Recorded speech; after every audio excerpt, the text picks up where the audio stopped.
हाय दोस्तों, मेरा नाम है अक्षय अग्रवाल। इस वीडियो में हम फ्लो चार्ट के बारे में बात करेंगे।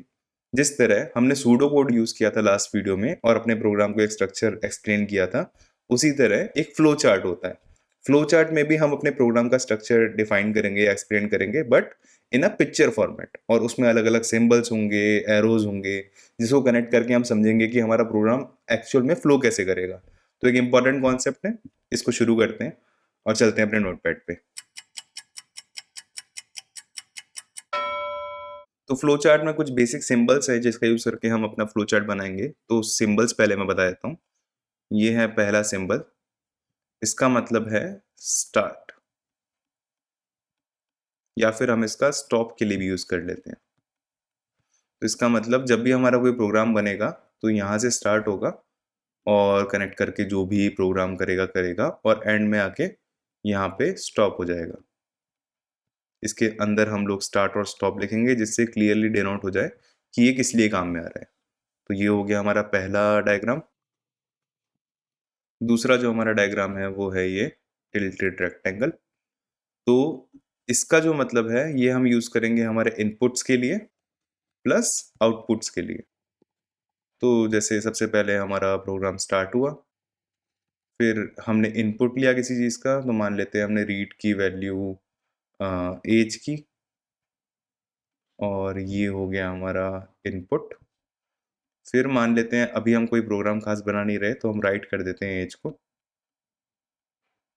राइट करने के लिए और रीड करने के लिए हमें ये रेक्टेंगल चाहिए जो थोड़ी टिल्टेड है, और इसके बाद ये प्रोग्राम हो गया स्टॉप। ये इसका एक एग्जांपल हो गया। नेक्स्ट जो हमारे पास फिगर है वो है रेक्टेंगल। ये रेक्टेंगल डिनोट करता है प्रोसेसिंग को। प्रोसेसिंग का मतलब जो भी कंप्यूटर ऑपरेशंस परफॉर्म करेगा हमारे इनपुट्स पे। तो समझने के लिए फिर से एक स्टार्ट कर लेते हैं फ्लो चार्ट। तो ये स्टार्ट के बाद हमने रीड कर लिए दो नंबर और सम कर लेंगे उनका। तो ये हो गया रीड num1 num2 टिल्टेड क्योंकि इनपुट है। फिर हमें प्रोसेस करना है सम को, तो हमने लिखा sum is equal to num1 plus num2। ये प्रोसेसिंग हो रही है तो टिल्टेड नहीं होगा, यहाँ रेक्टेंगल बनेगा। और आगे जाके हम प्रिंट कराएंगे सम को, तो प्रिंट करा दिया सम, और ये आउटपुट है तो टिल्टेड रेक्टेंगल, और इसके बाद प्रोग्राम हमारा स्टॉप। ये हो गया प्रोसेसिंग। नेक्स्ट सिंबल जो हमारा है वो है डायमंड। इस डायमंड को हम बोलते हैं डिसीजन बॉक्स। तो डिसीजन इसमें हम लेंगे। इसका भी अगर हमें छोटा सा डायग्राम समझना हो तो स्टार्ट कर लेते हैं। ये पता कर लेते हैं कि यूज़र हमारा वोट दे सकता है या नहीं दे सकता। तो एक एज को रीड कर लेते हैं फिर से, रीड एज। ये इनपुट है तो ये आ गया इस तरह से, और फिर उसके बाद यहाँ पे प्रोसेसिंग तो कुछ है नहीं, एक डिसीजन हमें बस लेना है कि क्या हमारा एज बड़ा है 18 से या नहीं। तो इसमें अब ब्रांचेस बनेंगे। तो एक ब्रांच बनेगा यस का और एक ब्रांच बनेगा नो का। तो यस में हमें प्रिंट कराना हो सकता है कि कैन वोट, तो इसको भी इसमें, और नो में हमें प्रिंट कराना हो सकता है कांट वोट। मैसेज और इम्प्रूव हो सकते हैं ना, मैसेज पे मत जाओ अभी, बस हम लोग लॉजिक समझ रहे हैं। तो ये नो आ गया। अब दोनों के बाद ही कुछ करना तो है नहीं, तो ये हो जाएंगे हमारे कनेक्ट, और एट द एंड प्रोग्राम हमारा हो जाएगा स्टॉप। तो ये हमारा बन गया एक फ्लो चार्ट जिसमें हमने डिसीजन का यूज कर लिया। तो फ्लो चार्ट के बेसिक सिंबल्स क्लियर हो गए। अब हम इनका यूज करके फ्लो चार्ट्स बनाएंगे अलग अलग क्वेश्चंस के लिए। पहला क्वेश्चन सिंपल रखते हैं, 2 नंबर का इनपुट कराते हैं और पता करते हैं कि भाई कौन सा उनमें से लार्जर नंबर है। तो मैं क्वेश्चन लिख देता हूँ, read 2 numbers and output the larger one। तो सबसे पहले प्रोग्राम कोई भी हो, उसको शुरू करने से पहले हम उसके इनपुट और आउटपुट डिस्कस करेंगे। तो इनपुट हमें क्या चाहिए, 2 नंबर्स चाहिए। तो 2 नंबर्स के लिए n1 और n2 ले लेते हैं। आउटपुट हमें क्या चाहिए, हमें लार्जर नंबर देना है। तो इनमें से जो भी लार्ज होगा वो आ जाएगा। तो हमें n1 या फिर n2 में से एक नंबर प्रिंट कराना होगा। प्रोसेसिंग क्या है इसमें? प्रोसेसिंग है कि हमें चेक करना है कि अगर n1 बड़ा है n2 से तो n1 प्रिंट हो जाएगा, वरना n2 प्रिंट हो जाएगा। तो अब इसका एक फ्लो चार्ट बना लेते हैं। तो फ्लो चार्ट शुरू हमेशा स्टार्ट से होगा। ये हुआ हमारा स्टार्ट। फिर उसके बाद हमें इनपुट लेना है। तो इनपुट लेने के लिए रीड n1 n2। तो यहाँ पे हमने कहा तो इसको प्रोसेसिंग है, बट हो ये कंडीशन चेक रही है। तो इस कंडीशन को चेक करने के लिए हमें डायमंड बनाना पड़ेगा, डिसीजन बॉक्स। तो हम यहाँ लिखेंगे n1 ग्रेटर देन n2। अब ये वैल्यू या तो ट्रू हो सकती है या फॉल्स हो सकती है। अगर ट्रू हुई तो हम इधर निकाल लेते हैं। तो यहाँ पे आ जाएगा यस या ट्रू। तो अगर ट्रू है n1 तो हमें क्या करना है? प्रिंट कराना है n1। तो हमें प्रिंट कराना है तो हम प्रिंट करा देते हैं n1 को। और फॉल्स हुआ तो हमारा कौन बड़ा हो जाएगा? अगर n1 बड़ा नहीं है n2 से तो n2 बड़ा होगा। तो यहाँ पे हम प्रिंट करा देंगे n2 को। प्रिंट कराने के लिए टिल्टेड रेक्टेंगल, ये हो गया। अब ये जब हो गया तो इन दोनों को हम कनेक्ट कर देंगे और दोनों ही जाएंगे कहाँ पे? स्टॉप हो जाएगा हमारा प्रोग्राम कि काम खत्म।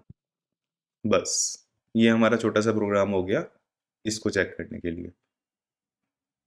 तो इस प्रोग्राम में हमने सबसे पहले स्टार्ट और स्टॉप तो यूज़ किया ही, इनपुट्स लिए, आउटपुट दिए और एक कंडीशन यूज़ करी। कंडीशन के लिए डिसीजन बॉक्स। अब थोड़ा कॉम्प्लेक्स क्वेश्चन की तरफ चलते हैं।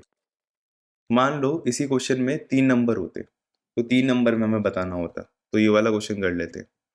थोड़ा सा कॉम्प्लेक्स हो सकता है, तो हमें इनपुट पकड़ने हैं सबसे पहले। इनपुट हमारे पास क्या है? 3 नंबर। तो n1 n2 और n3। उसके बाद हम आउटपुट पे आएंगे।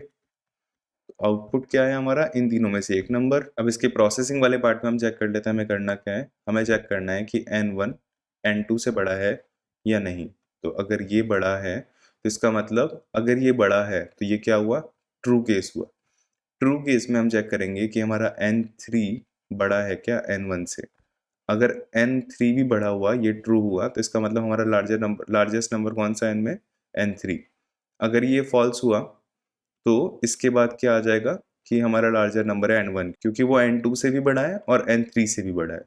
यहीं पे अगर ये वाला केस फेल हो जाता है, इसका फॉल्स, तो इसका मतलब हमारा n2 बड़ा है। तो हम n3 को अगेन कंपेयर करेंगे n2 से, और इसका आएगा एक ट्रू कि n3, तो n2 यहाँ पे बड़ा है क्योंकि फॉल्स हुआ, और n2 से बड़ा है n3, तो सबसे लार्जर कौन हो गया? n3। यहीं इसका हमारा फॉल्स कि n2 जो है वो n1 से तो बड़ा है और n2 है वो n3 से भी बड़ा है, तो इसका मतलब यहाँ पे आ जाएगा n2। तो हमने सारे केसेस रख दिए। थोड़ा सा कॉम्प्लेक्स हो सकता है अभी समझने के लिए, बट जैसे ही हम इसका प्रोग्राम बनाएंगे और इजी हो जाएगा। स्टार्ट के बाद हमने इनपुट लिए।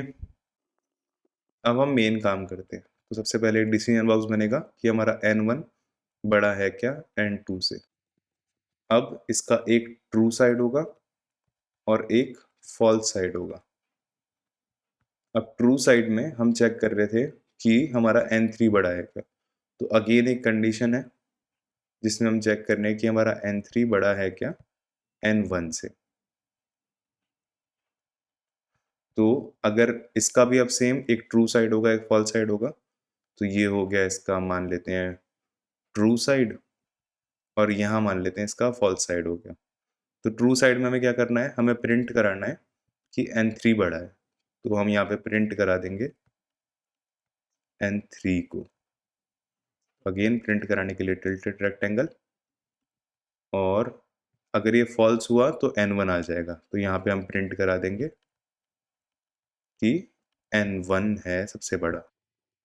फिर इस केस में देख लेते हैं, यहाँ पे जब ये कंडीशन फॉल्स हो गई तो हमें अगेन चेक करना है कि n3 बड़ा है क्या n2 से। तो ये कंडीशन है तो कंडीशन बॉक्स में डाल देते हैं। फिर इसके बाद इसका ट्रू और फॉल्स, तो यहाँ रख लेते हैं इसका ट्रू और यहाँ रख लेते हैं इसका फॉल्स। तो इसके ट्रू का मतलब कि n3 सबसे बड़ा है, तो यहाँ पे हमें प्रिंट कराना है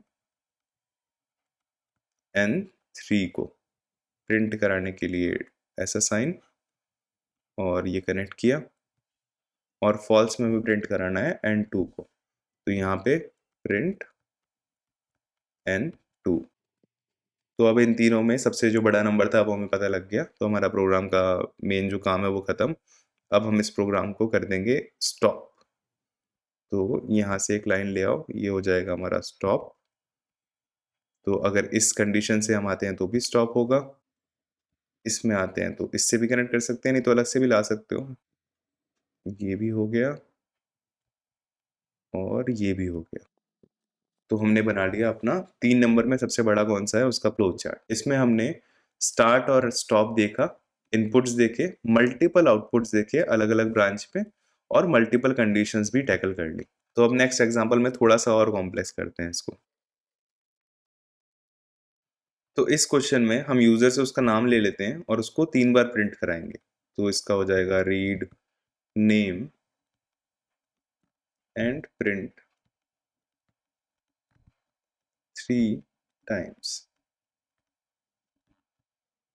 तो अब इसमें इनपुट हमें क्या चाहिए? इनपुट में हमें एक नाम चाहिए और उसको 3 बार प्रिंट कराना है। अगर हमें 3 बार नाम प्रिंट कराना है तो हम इस तरह भी करा सकते हैं, प्रिंट नेम ये लिखेंगे, फिर उसके बाद फ्लो हमारा चलेगा वापस से प्रिंट नेम और ये होगा, फिर उसके बाद वापस से जाएगा कि प्रिंट नेम।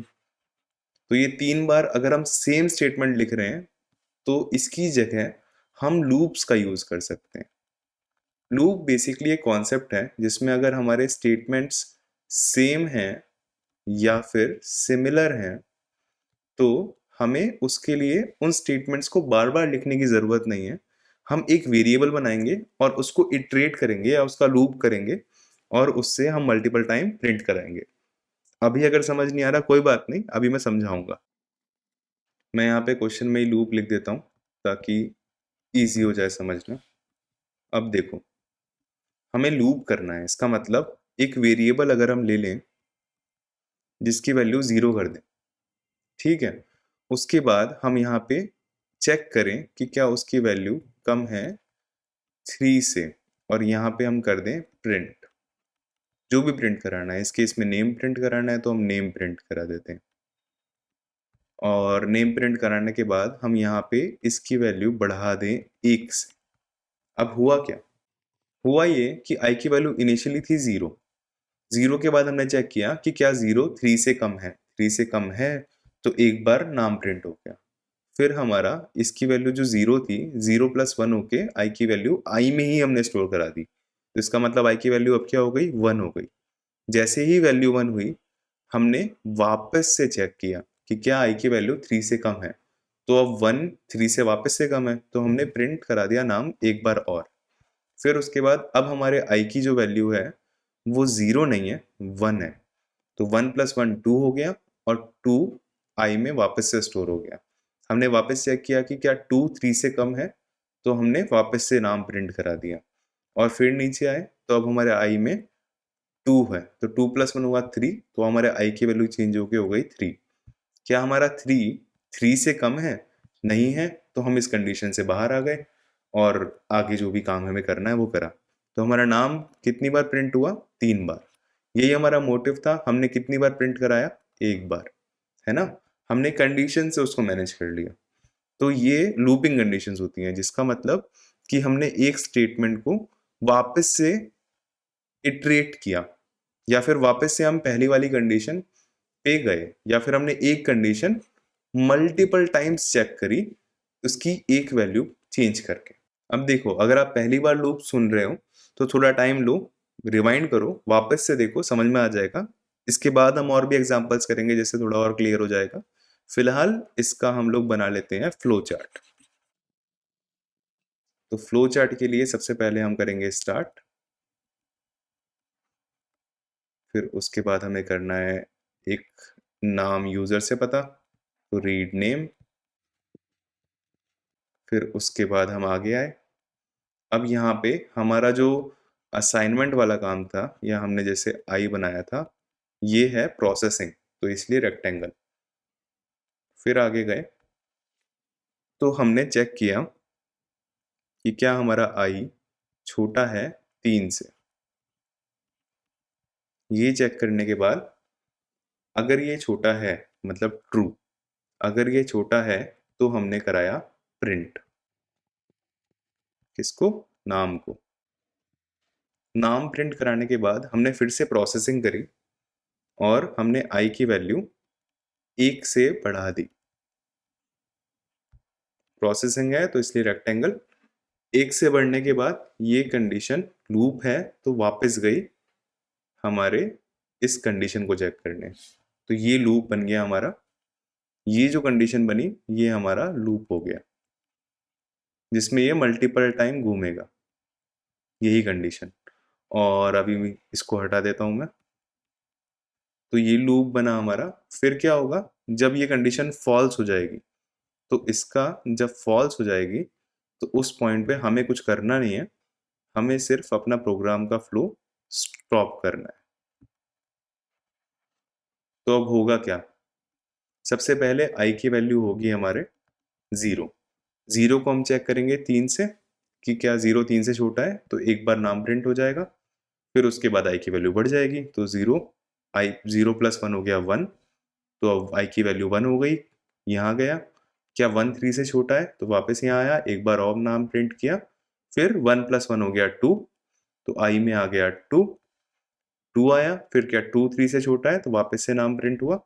और उसके बाद 2 प्लस 1 हो गया 3, तो आई में आ गया 3। क्या 3 अब 3 से छोटा है? नहीं है, तो हमारा प्रोग्राम हो गया स्टॉप। कितनी बार प्रिंट कर दिया इसने? 3 बार। तो ये हमारा सिंपल प्रोग्राम हो गया लूप का। ये जो कंडीशन बन रही है ना हमारी ट्रू के साथ, ये इसको हम कह रहे हैं लूप, कि ये बार बार घूमेगी जब तक ये वाली कंडीशन हमारी फॉल्स नहीं हो जाती। अब चलते हैं अपने नेक्स्ट एग्जांपल पे। तो अपना नेक्स्ट क्वेश्चन लिख देता हूं मैं। तो हमें क्या करना है, हमें फर्स्ट 5 नेचुरल नंबर मतलब 1 प्लस 2 प्लस 3 प्लस 4 प्लस 5, इसका आंसर निकालना है। तो 1 2 3 3 3 6 10 15, ये इसका आंसर है। ये हमें लॉजिक से निकालना है। तो अब इसमें हम लूप यूज करेंगे। एक तरीका होगा कि हम डायरेक्टली 1 प्लस 2 प्लस 3 प्लस 4 लिखें, पर उसमें ये समझो कि अगर ये 550 हो गया या 500 हो गया, फर्स्ट 500, तो उसमें हम लोग कैलकुलेशन ऐसे एक एक करके नहीं कर सकते, तो वो लूप से इजीली हो जाएगा। तो एक बार इसको लॉजिकली समझ लेते हैं। तो हमें क्या क्या चाहिए होगा, हमें एक वेरिएबल चाहिए होगा आई, जिसमें हम 0 से लेकर 5 तक की वैल्यूज लूप में स्टोर करेंगे। और दूसरा वेरिएबल चाहिए होगा सम का, जो हमारा फाइनल आउटपुट होगा। तो अब शुरू करते हैं अपना चार्ट। सबसे पहले हमने स्टार्ट किया। स्टार्ट करने के बाद हमने क्या किया, सम की वैल्यू रख दी 0, और हमने जो आई है उसमें डाल दिया हमारा पहला नेचुरल नंबर मतलब 1। ये सब प्रोसेसिंग का पार्ट है इसलिए रेक्टेंगल। अब हमने चेक किया कि क्या हमारा आई छोटा है और बराबर है 5 से।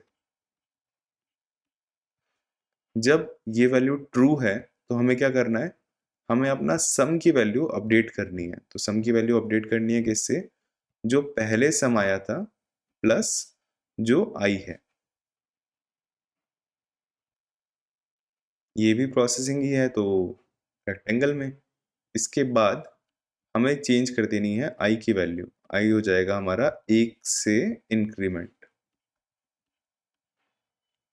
और उसके बाद हम वापस चेक करेंगे ये हमारे आई की वैल्यू। तो यहाँ हमारा लूप बना है, और जब ये लूप ब्रेक होगा तो इसका मतलब हमारे आई की वैल्यू 5 से ज़्यादा हो जाएगी। तो इसका मतलब उस केस में हमारा ये लूप ब्रेक होगा और हमारे सम की वैल्यू हमें मिल गई होगी। टिल्डेड रेक्टेंगल। और यहाँ हो गया हमारा प्रोग्राम स्टॉप। तो अब इसको समझ लेते हैं। सबसे पहले हमारे पास दो वेरिएबल्स हैं, मैं इसको हटा रहा हूँ थोड़ा। तो इसको समझने के लिए मैं दोनों वेरिएबल्स लिख देता हूँ। एक हो गया यहाँ सम है हमारे पास, एक हमारे पास आई है।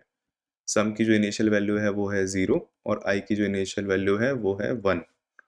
अब क्या 1 हमारा 5 से छोटा है या बराबर है, तो sum is equal to sum plus i. 0 plus 1 क्या हो गया हमारा 1।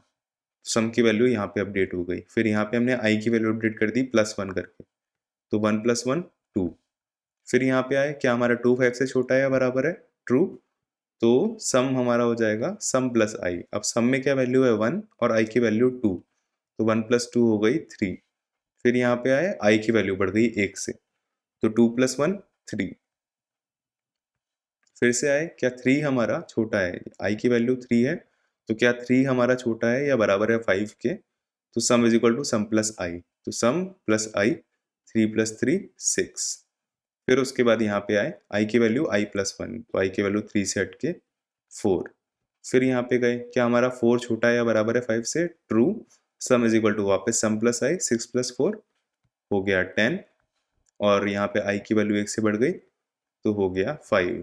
अब क्या 5 हमारा छोटा है बराबर है? ट्रू। फिर सम की वैल्यू सम प्लस आई, 10 + 5 मतलब 15, और आई की वैल्यू 1 से बड़ी मतलब 6। अब यहाँ पे गए, क्या हमारा आई छोटा है 5 से? नहीं है, 6 छोटा नहीं होता, बराबर भी नहीं है, तो यहाँ हमारा कंडीशन फेल हुआ और यहाँ पे प्रिंट हो गया सम। सम में अभी करेंटली वैल्यू क्या है? 15। तो हमारा 1 से लेकर 5 तक का जो सम था वो भी था 15। तो ये हमारा हो गया प्रोग्राम सफल। फिर स्टॉप। सिंपल प्रोग्राम कि हमें ड्रॉ करना है फ्लो चार्ट, जिसमें हमें 1 से लेकर 10 तक की काउंटिंग लिखनी है। तो काउंटिंग करना भी एक रिपीटेटिव टास्क है, जैसे 1 2 3 हम हर बार +1 करके नेक्स्ट वैल्यू निकालते हैं, तो ये 4 हो जाएगा, और ऐसे करते करते 10। तो क्योंकि रिपीट ही हो रहा है ये ऑपरेशन बार बार, तो इसका मतलब यहाँ पे भी यूज होगा लूप, है ना। तो अब यहाँ पे लूप यूज होगा, तो हम लोग फ्लो चार्ट डायरेक्टली बना लेते हैं। तो हमें क्या इनपुट कुछ चाहिए नहीं, हमें सिर्फ आउटपुट में 1 से लेकर 10 तक प्रिंट करना है। तो हम स्टार्ट करते हैं। सबसे पहले हमें एक वेरिएबल चाहिए जिसकी इनिशियल वैल्यू होगी 1, क्योंकि 1 से शुरू हो रही है हमारी काउंटिंग और जाएगी 10 तक। तो ये प्रोसेसिंग है, तो रेक्टेंगल। फिर उसके बाद हमें एक कंडीशन चेक करनी है कि क्या हमारे आई की वैल्यू छोटी है या बराबर है 10 के, क्योंकि 10 तक ही हमें चाहिए सारी वैल्यूज। फिर अगर छोटी है तो हम क्या करेंगे? प्रिंट करा देंगे भाई आई की वैल्यू। तो यहाँ पे हो जाएगा प्रिंट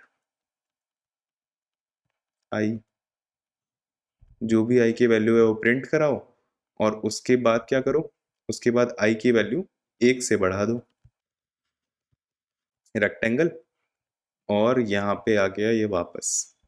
तो ये बना हमारा लूप। अब जब आई की वैल्यू 10 क्रॉस कर जाएगी तब क्या करना है?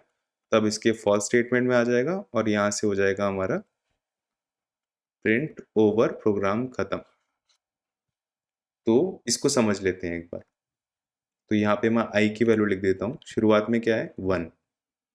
फिर आई की वैल्यू, ये चेक किए कंडीशन कि क्या आई की वैल्यू कम है 10 से, तो कम है, प्रिंट हुआ आई। और उसके बाद प्रिंट हुआ आई, तो मैं प्रिंट भी करते रहता हूँ साथ साथ। इसको हटा देता हूँ, यहाँ पे हम अपना आउटपुट बना लेते हैं। तो सबसे पहले 1 प्रिंट हुआ, उसके बाद आई की वैल्यू 1 से बढ़ गई, तो 1 से बढ़ गई मतलब 2 हो गया। फिर चेक किया कि क्या हमारा आई की वैल्यू 10 से कम है, तो कम है, तो वापस से आई प्रिंट हो गया। आई की वैल्यू क्या है? 2, तो 2 प्रिंट हुआ। फिर आई 1 से बढ़ गया, तो आई की वैल्यू हो गई 3। फिर क्या हमारा 3 10 से कम है, तो कम है, तो यहाँ हुआ 3 प्रिंट, आई की वैल्यू 3। फिर आई 1 से बढ़ा, फिर चेक हुआ, फिर प्रिंट हुआ 4, फिर 1 से बढ़ा, तो यहाँ हो गया 5। फिर चेक हुआ 5 10 से कम है क्या, फिर प्रिंट हो गया 5। फिर उसके बाद यहाँ एक और इंक्रीमेंट किया, तो 5 की वैल्यू हो गई 6। यहाँ पे फिर से चेक किया कि क्या आई की वैल्यू 10 से कम है, तो कम है अभी भी, तो यहाँ प्रिंट करो आई की वैल्यू 6। यहाँ पे वापस 1 से बढ़ी 7, तो हमने चेक किया 7 10 से कम है क्या, तो 7 प्रिंट हो गया। फिर उसके बाद यहाँ हुआ 8, तो 8 फिर 10 से कम है, तो प्रिंट कर दो, तो यहाँ प्रिंट हो गया। फिर उसके बाद ये हुआ 9, तो 9 भी 10 से कम है, तो 9 प्रिंट हो गया। फिर हुई आई की वैल्यू 10, 10 10 से कम तो नहीं है पर बराबर है, तो 10 प्रिंट हुआ। और उसके बाद फिर से आई की वैल्यू बढ़ी, तो मतलब 10 के बाद हो गई 11। 11 होने के बाद ना तो 10 से कम है 11 और ना ही उसके बराबर है, तो ये हमारा फॉल्स स्टेट कॉल हुआ और प्रोग्राम स्टॉप हो गया। जब प्रोग्राम स्टॉप हुआ तो हमारे आउटपुट में ये 1 से लेकर 10 तक काउंटिंग आ गई। ये बन गया हमारा फ्लो चार्ट इस तरह से। तो समझने की बात इतनी है कि हर एक फ्लो चार्ट स्टार्ट से शुरू होता है, स्टॉप पे खत्म होता है। हम उसमें अलग-अलग तरह के फिगर्स यूज़ कर सकते हैं, जैसे रेक्टेंगल, ये टिल्टेड रेक्टेंगल, ये हमारा डायमंड बॉक्स या फिर कंडीशन, और ये हो गया हमारा प्रोसेसिंग। तो जितनी भी प्रोसेसिंग होगी हमारी, वो तो होगी रेक्टेंगल में। आउटपुट और इनपुट हमारा होगा टिल्टेड वाले रेक्टेंगल्स में, और कंडीशंस चेक होंगे इसमें, और स्टार्ट और स्टॉप तो ये है ही। तो ये हो गया हमारा बेसिक। अगर हमें लूप समझना है तो हम लूप में कुछ कर नहीं रहे हैं, एक कंडीशन को मल्टीपल टाइम चेक कर रहे हैं एक वैल्यू चेंज करके। लूप को अभी हम आगे आने वाले और वीडियोस में भी अच्छे से समझेंगे, तो वो क्लियर हो जाएगा धीरे धीरे। अभी अगर ये समझ में आ गया तो बहुत बढ़िया है, रियल में बहुत बढ़िया है, क्योंकि पहली बार हमने लूप इंट्रोड्यूस किया है। इस वीडियो में हमने फ्लो चार्ट शुरू से लेकर एंड तक किया। हमने शुरुआत में बेसिक प्रोग्राम्स बनाए 2 नंबर के सम के, और आगे बढ़ते बढ़ते हमने उसमें कंडीशंस ऐड कर दिए और एंड में लूप्स भी ऐड कर दिए। 2-3 एग्जांपल्स हमने लूप के यहाँ कर लिए हैं। आगे वापस लूप आएगा और अच्छे से समझेंगे, बट बेसिक फ्लो जो उसका है वो यही रहेगा। तो ये हमारा हो गया फ्लो चार्ट खत्म। मिलते हैं नेक्स्ट वीडियो में। बाय।